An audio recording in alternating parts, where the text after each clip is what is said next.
तो राम राम भाई सारे में मैं थारा भाई मोहित कौशिक। आगे हम आप बोलिए रेडमी के साथ भी नया टॉपिक के साथ आज आप कराएंगे वन्य जीव अभयारण्य भाई।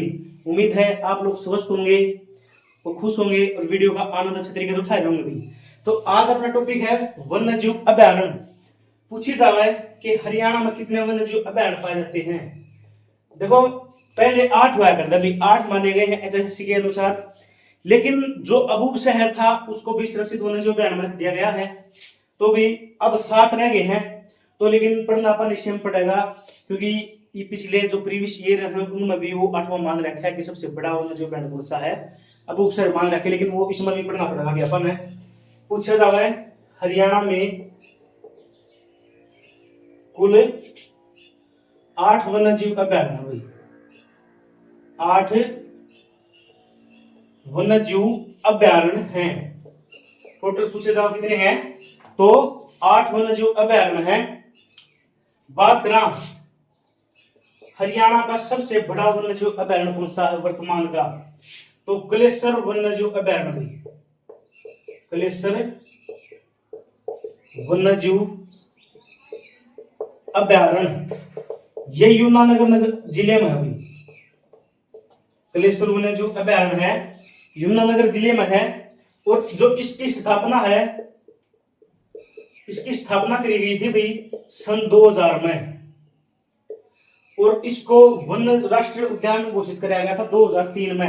अगर पूछा जाए कि भी राष्ट्रीय उद्यान घोषित कब कराया गया, तो राष्ट्रीय उद्यान जो घोषित कराया गया था इसको तो सन 2003 में कराया गया था। अपन पढ़ा था। और इसके बीचों बीच कौन सी नदी बहती है, तो बीचों बीच यमुना नदी बहती है। यमुना नदी बहती है। और इसके अंदर पूछा था कि भी मंदिर कौन सा है, तो ये मंदिर था कालेश्वर महादेव मंदिर। कालेश्वर महादेव मंदिर है जो भी पाया जावा है यमुनानगर में पाया जावा, कलेश्वर वन्य जीव अभयारण्य के अंदर पाया जावा है। और इसका क्षेत्रफल पूछा जावा टोटल, तो इसका जो क्षेत्रफल है तो वह 11,570 हेक्टेयर।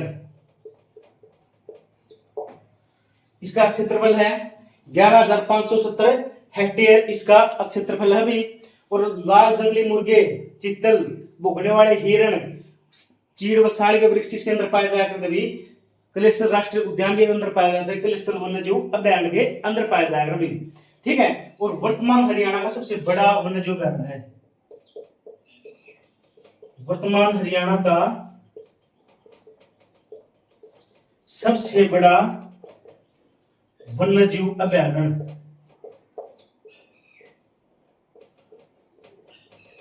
वर्तमान हरियाणा का सबसे बड़ा वन्य जीव अभयारण्य है। और कौन सा कलेसर वन्य जीव अभयारण्य है।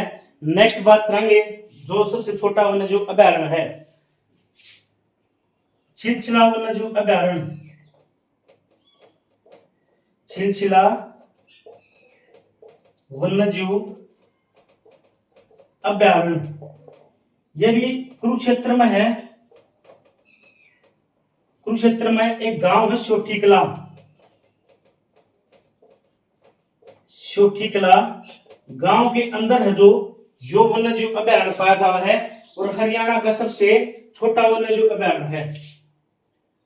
हरियाणा का सबसे छोटा वन्य जीव अभयारण्य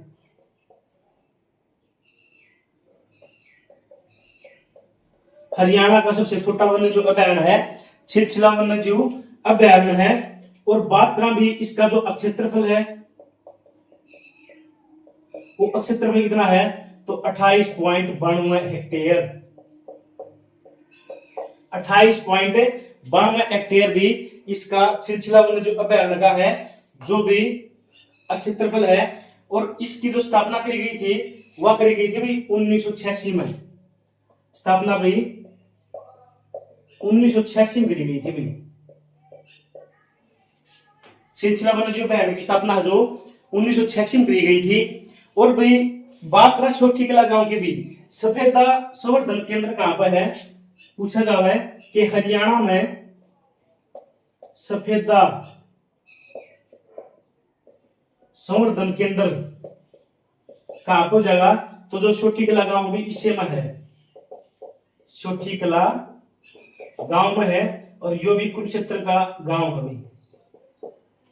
हरियाणा की धर्म नगरी, पार्कों का शहर, वैदिक सभ्यता का पालना, गीता की जन्म स्थली, तीर्थों का शहर, सभी नाम किसके हैं? कुरुक्षेत्र के। महाभारत में इसका मतलब कि जो पुराने टाइम पे इसका नाम था श्रीकंठ जनपद, रसरित पुस्तक है जो बाणभट्ट की, उसमें भी इसको भी श्रीकंठ जनपद के नाम से जाना जाता है। हरियाणा को श्रीकंठ जनपद के नाम से जाना जाता है। जो सफेदा नदी, ग्रामीण इलाके में सबसे ज्यादा पेड़ पाया जाता है, ग्रामीण इलाकों में सबसे ज्यादा पेड़ कौन पाया जाता है?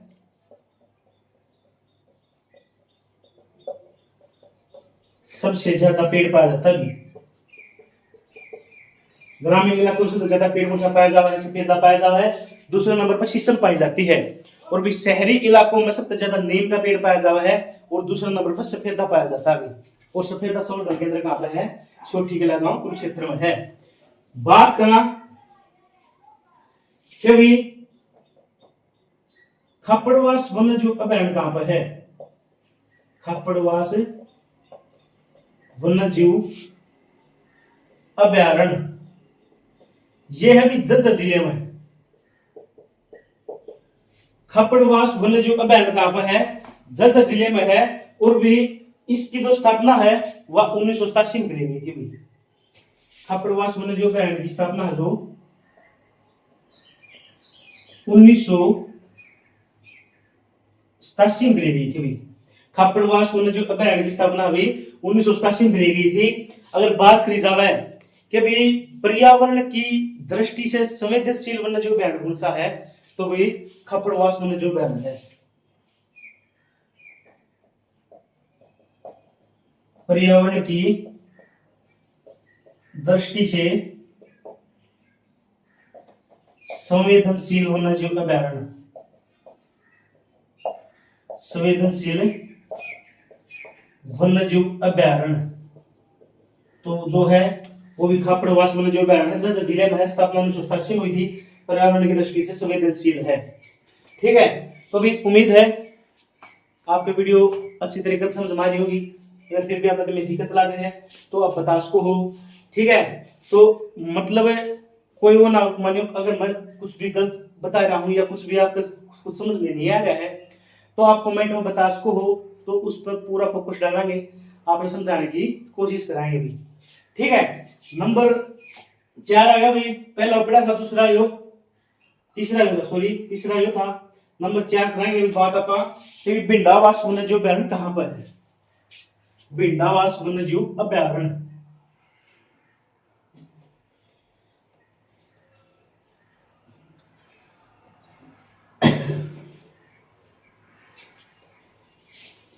भिंडावास वन्यजीव अभयारण्य जो भिंडावास वन्यजीव अभयारण्य है वो भी कहां पर है? पहलगांव झज्जर में है। भिंडावास वन्यजीव अभयारण्य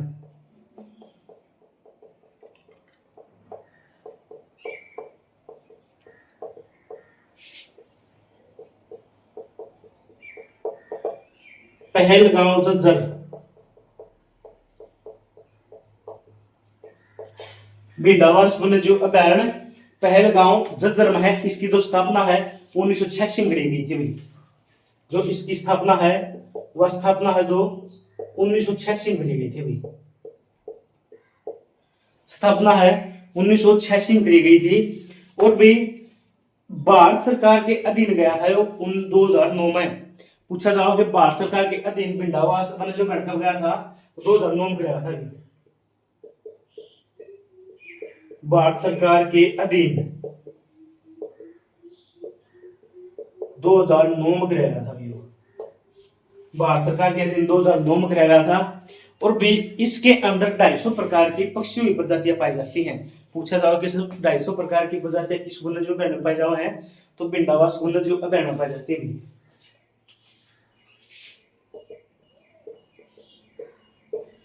250 प्रकार की पक्षियों की प्रजातियां पाई जाती हैं। 250 प्रकार की पक्षियों की प्रजातियां पाई जाती हैं। इसमें भी लाल बुलबुल इसके जो अंदर पाए जाते हैं, लाल बुलबुल, किंगफिशर, किंगफिशर, भूरे रंग के हंस, भूरे रंग के हंस वह बत्तख भाई, ये प्रजातियां प्रमुख पाई जाओ। लाल जंगली वो लाल बुलबुल, किंगफिशर, भूरे रंग के हंस वह बत्तख भाई भिंडावास वन्यजीव अभयारण्य पाए जावा है। और भाई जो भिंडावास जो अभयारण्य है इसके अंदर झील पाई जावा है भाई, भिंडावास झील, भिंडावास झील कहां पाई जाओगी भाई, भिंडावास वन्यजीव अभयारण्य में पाई जाओगी। हरियाणा की सबसे सुंदर व प्राकृतिक झील है, जिस झील पर नाइट स्टे की सुविधा उपलब्ध है। हरियाणा की पहली ऐसी झील है। टापू वाली झील किस झीलों कहा जाता है, भिंडावास झीलों कहा जाता है। हरियाणा में सबसे ज्यादा आर्द्र भूमि की झील पाई जाती है, तो भिंडावास झील पाई जाती है अभी। तो अभी नेक्स्ट एडिंग डालेंगे अपना पांचवा जो है वो अभी नाहर सिंह वन्यजीव अभयारण्य, नाहर सिंह वन्यजीव अभयारण्य, नाहर सिंह वन्यजीव अभयारण्य यह पाया जाता है रेवाड़ी में। नाहर सिंह वन्यजीव अभयारण्य भी रेवाड़ी जिले में पाया जाता है। और भी जो दुजाना के नवाब का चरागाह क्षेत्र था, पूछा जावा कि भी दुजाना के इक्तेदार अली नाम था उनका। दुजाना के नवाब कौन थे जो नाहर सिंह वन्यजीव अभयारण्य में मतलब अपने जो भी पशु उनको चरागाह के लिए रहते थे, वो कौन सा वन्यजीव अभयारण्य था भी, तो नाहर सिंह वन्यजीव अभयारण्य था भी। दुजाना के नवाब इक्तेदार अली का चरागाह अक्षेत्र था भी। दुजाना के नवाब इक्तेदार अली का चरागाह अक्षेत्र था। वो जो इसकी स्थापना है वह हुई थी 1987 में। नाहर सिंह वन्यजीव अभयारण्य की स्थापना है जो वह 1987 में हुई थी। नाहर सिंह वन्यजीव अभयारण्य की स्थापना है जो 1987 में हुई थी।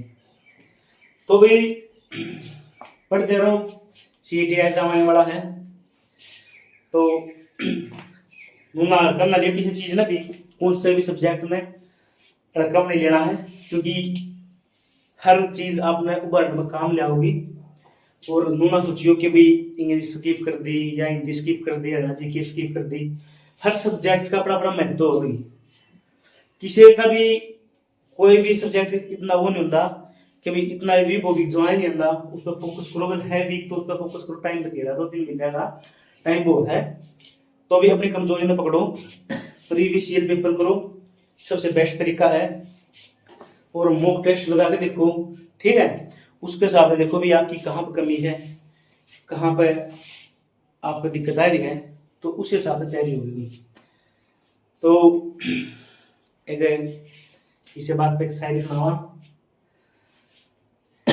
कि खुद की तलाश में हूं आजकल, कि खुद की तलाश में हूं आजकल, मुझे आवारा कहने वाले तेरी बात में दम था। तो भाई अपने खुद की तलाश में लगे ना।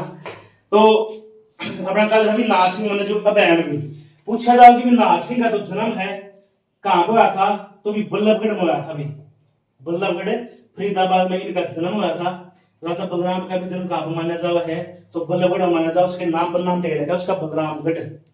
और भी पूछा जावा है कि भाई नाहर सिंह भाई इनको फांसी की सजा कब हुई थी, तो नाहर सिंह को फांसी सजा, नाहर सिंह को फांसी 9 जनवरी 1858 को हुई थी। भाई 1858 को चांदनी चौक दिल्ली में हुई थी। भाई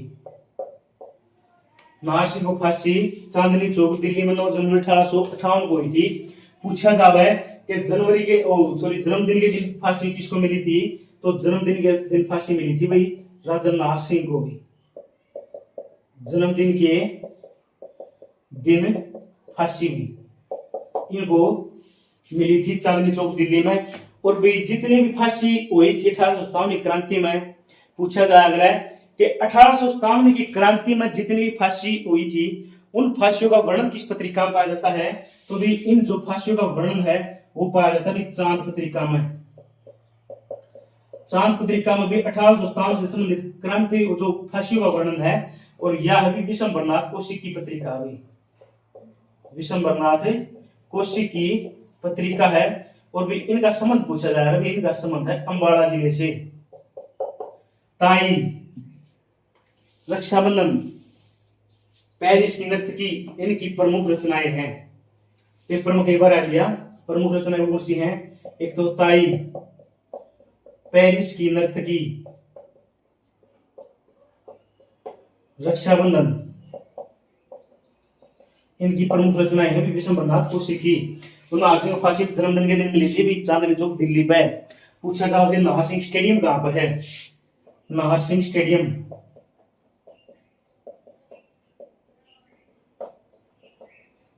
तो नाहर सिंह स्टेडियम है जो भी फरीदाबाद जिले में है, फरीदाबाद में। और जो नाहर सिंह स्टेडियम है इसका दूसरा नाम है मयूर स्टेडियम। मयूर स्टेडियम इसका दूसरा नाम है। और भी नाहर सिंह पैलेस की स्थापना 1739 में हुई थी। नाहर सिंह पैलेस, नाहर सिंह पैलेस भी बल्लभगढ़ में है। और बल्लभगढ़ कहां पर है? फरीदाबाद में है। और इसकी जो स्थापना है 1739 में करी गई थी नाहर सिंह पैलेस की स्थापना। और भी इसमें भी हरियाणा का पहला आर्ट एवं कलात्मक मेला लगता भी, हरियाणा का पहला आर्ट एवं कलात्मक मेला लगता भी नाहर सिंह पैलेस में लगाया गया है। और भी जो इसकी स्थापना है मतलब कि शुरुआत कब हुई थी आर्ट एवं कलात्मक मेले की? तो 1997 में बंसीलाल जी ने करी थी। बंसीलाल की जो सुपुत्री है, अब अभी जो अपन है तो शाम से विधायक है, महिला बाल विकास मंत्री हैं भाई, ठीक है। और जल एवं सिंचाई मंत्री है, ठीक है ना। और भी बात करें चौधरी हरियाणा का लौह पुरुष, हरियाणा का विकास पुरुष, आधुनिक हरियाणा का जन्मदाता किसे कहा जाता है? तो भी बंसीलाल जी को कहा जाता है। और भी इनकी पुत्री सबसे ज्यादा लिप्त सिंचाई जन्मदाता किसे कहा जाता है? बंसीलाल को कहा जाता है। इन जो पुत्री है वो है भी श्रुति चौधरी है जो तोशाम से विधायक है। और हरियाणा में सबसे अधिक धनी ग्राम पंचायत भी तोशाम की है, तोशाम गांव की है, ठीक है। तो भी नेक्स्ट है अपना छठा है जो वो पढ़ाएंगे भी वीर शिकारगढ़ वन्यजीव अभ्यारण्य। वीर शिकारगढ़ वन्यजीव अभ्यारण्य भी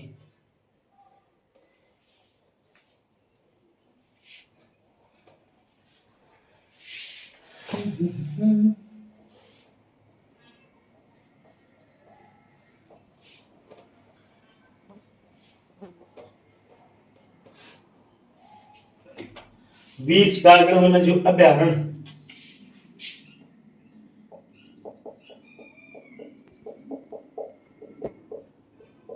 वीर शिकारगढ़ वन्यजीव अभ्यारण्य यह भी पंचकुला जिले में, यह है पंचकुला जिले में। और इसकी स्थापना जो 1987 में करी गई थी भी पंचकुला जिले में है। जो इसकी स्थापना करी गई थी भी 1987 में। स्थापना जो 1987 में करी गई थी वीर शिकारगढ़ वन्यजीव अभ्यारण्य की। और भी जो वीर शिकारगढ़ है इसमें भी पूछा जाए कि भाई गिद्ध प्रजनन केंद्र की स्थापना कब हुई? तो इसके अंदर गिद्ध प्रजनन केंद्र की स्थापना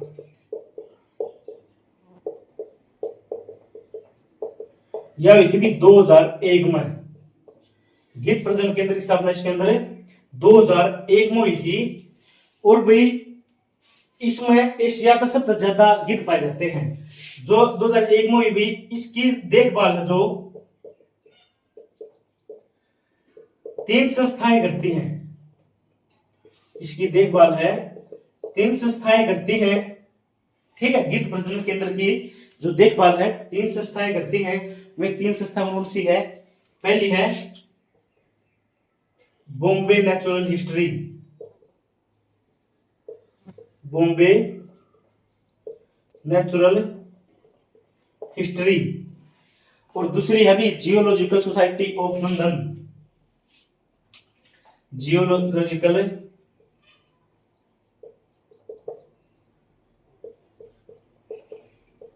society of London,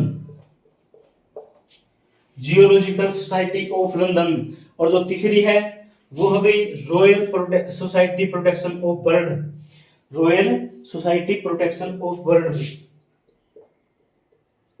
royal society protection of bird भी। ये 3 प्रकार की संस्थाएं हैं जो गिद्ध प्रजनन केंद्र की स्थापना की मतलब के बाद इसकी देखभाल शुरू कर रखी है। और भी एशिया में सबसे अधिक गिद्ध भी पाए जाते हैं, वीर शिकार पंचकुला में पाए जाते हैं। एशिया में सबसे अधिक गिद्ध पाए जाते हैं, एशिया में सबसे अधिक गिद्ध पाए जाते हैं।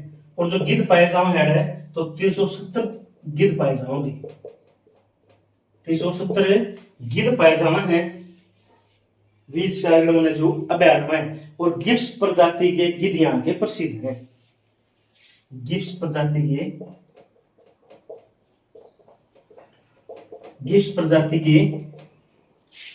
गिद्ध प्रसिद्ध है, गिब्स प्रजाति के गिद्ध यहाँ के प्रसिद्ध है भाई। तो ठीक है, तो नेक्स्ट कराएंगे भाई 7वां है जो खोल ही रेतान वन्यजीव अभयारण्य, खोल ही रेतान वन्यजीव अभयारण्य।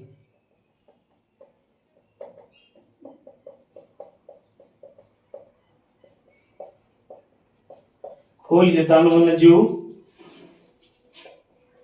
अभयारण्य जो यो अभी ये भी है पंचकुला में,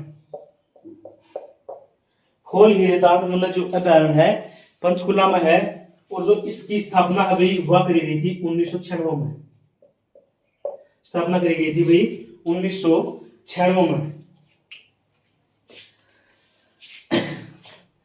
और सुनाओ भाई, सब ठीक हो गए? तो एक शायद नाम का जिक्र है कि समझ ना आया ए जिंदगी तेरा ये फैसला, कि समझ ना आया ए जिंदगी तेरा ये फैसला। एक तरफ तो कहती है कि सब्र का फल मीठा होता है, और दूसरी तरफ कहती है कि वक्त किसी का इंतजार नहीं करता। तो भाई दोनों तरफ की बात होनी है, कोई लोग अभी सही टाइम का इंतजार करो, समय अपना दिया होगा। और फिर एक कहावत है कि वक्त किसी का इंतजार नहीं करता। तो अभी दोनों बात कहीं ना कहीं पर साक्षी लगे हैं, अलग अलग सिचुएशन पर डिपेंड करें हमें। तो भाई अपने पढ़ने टाइम पर थोड़ा नो है वक्त किसी का इंतजार नहीं करता, लेकिन जिस समय रखी जाओ किते कुछ भी उगा करना है, किते कुछ बसदा हो, किते कुछ भी खास चीज हो, उधर थोड़ी समय रखो, कहीं ना कहीं अपन है वहां पर सफलता भी मिलेगी। तो दोनों चीज जरूरी है, सब्र भी करना पड़ेगा और वक्त की अपन इज्जत भी करनी पड़ेगी, क्योंकि वक्त आप किसी का इंतजार नहीं करता भाई। तो इतना मत ज्यादा ज्ञान देता फिर कोई भाई हाय अपने सीटी तैयारी करो, ये थोड़े दिन अपने गाने बजाना छोड़ दो। एक ये अपने हरियाणा इंडस्ट्री में जो एक ये चल रहा है कि भाई अब ये बदमाशी वाले गाने बैन कर दिए, शायद प्राइवेट कर दिए बताए गए हैं। तो भाई देखो कितने न कितने बात है, लेकिन ठीक भी है, लेकिन कुछ हद तक ठीक लगे हैं। कोई किसी बिगाड़ा और नहीं बिगड़ता भाई, सही बात तो है यार, ठीक है। बाकी ये तो भाई इनमें कला है या गाने गाने की, या थोड़ी ना भाई अकबर नू किसी के पेट ला थोड़ी मजे जावा है, भाई आज अब मासूम शर्मा है जो अपने देखो बेशक कुछ लोग देखो किसी ने ठीक अरे खातर कोई ठीक नहीं होता, अरे खातर कोई गलत नहीं होता। भाई साहब के लगा साथ शायद इन्हीं के गाने बैन हुए हैं, और भी गए होंगे जो बदमाशी जितने भी गाने आ रहे हैं सब प्राइवेट कर दिए गए, बैन कर दिए गए हैं। लेकिन यार बंदा कितनी मेहनत कर रहा है यार, वो देखना चाहिए। हाँ बंदू कर देंगे आगे बैन कर देंगे, जो चल रहे थे वो तो ठीक थे, आगे बना के टाड़ा कर दो भाई, बस बात खत्म। चलो कोई नहीं, फिर भी जो सोचा आपको फैसला लिया है तो कहीं ना कहीं भी सही लिया होगा, उनकी और भी ऊपर अपनी सोच है। तो चलो कोई नहीं, अपना नेक्स्ट करा हम टॉपिक पावांगे।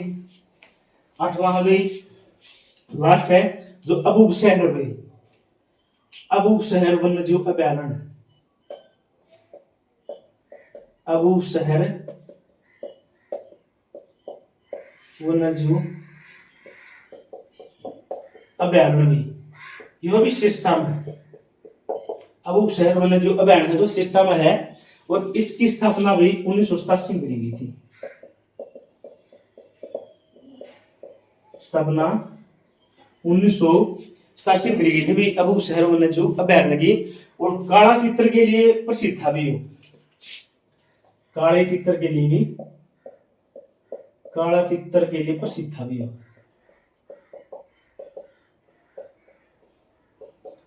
काला तीतर के लिए प्रसिद्ध था भी हो।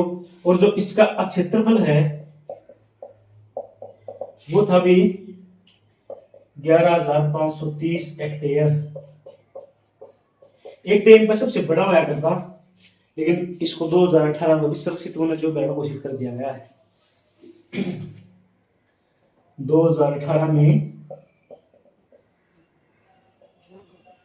सुरक्षित वन्यजीव अभयारण्य घोषित।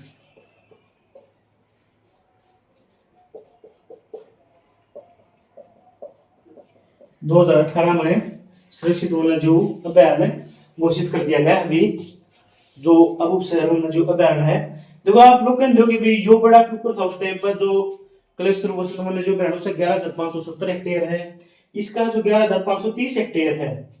तो देखो बात करी जाओ ना, उसके अंतरराष्ट्रीय उद्यान भी है जिसकी अपन पड़ी थी 46.92 हेक्टेयर, उसका जो क्षेत्रफल था उस क्षेत्र में 46.92 घटावांगे तो 1124 आदमी से समथिंग आ जावा है। तो फिर भी देखो 11,570 तो मतलब 30 तो इस तो बढ़ाया था भी, लेकिन ये बात इसको वन्यजीव अभयारण्य सुरक्षित का घोषित कर दिया गया है। एक और आराम लगा भी जो पेपर मारने लगा है, एक है असोला भट्टी वन्यजीव अभयारण्य, असोला भट्टी वन्यजीव अभयारण्य। यो भी 3 जगह बताया जावा है, एक तो बताया जा भी गुरुग्राम में, प्लस फरीदाबाद, और प्लस भी दिल्ली में। ये 3 जगह बताया जाओ भी, गुरुग्राम प्लस फरीदाबाद प्लस दिल्ली, तीनों की सीमा पर साथ जाकर है जो असोला भट्टी वन्यजीव अभयारण्य है। एक बार पेपर में पूछा गया था कि अरावली की पहाड़ियों की तलहटी में कौन सा वन्यजीव अभयारण्य है, तो भी असोला भट्टी वन्यजीव अभयारण्य भी। अरावली पहाड़ियों की तलहटी में तो असोला भट्टी वन्यजीव अभयारण्य है। और भी झील पूछी गई है, एक बार झील मानी गई थी कि अरावली पहाड़ियों की जो तलहटी में झील कौन सी है, तो बड़खल झील मानी गई थी जो कि हरियाणा सबसे गहरी झील है। तो भी उम्मीद है आपका टॉपिक अच्छे तरीके से समझ में आया होगा। तो भाई नुए अपने कर दे रहो, बहुत मस्ती करते रहो, ये तो गाने बजाने चलते रहोगे, क्यों भाई अपना अपना फोकस रो पढ़ाई पे, अपना नौकरी आगे पास देखेंगे, गाने बजाने सारे काम होंगे तो सब जल्दी गाने सुनने और की करना है, ठीक है। तो भी आज के लिए इतना ही, तो मिलेंगे कल भी नई वीडियो के साथ। तो राम राम बसारन है, मैं था भाई मोहित कौशिक, मिलते हैं कल भी, तो राम राम।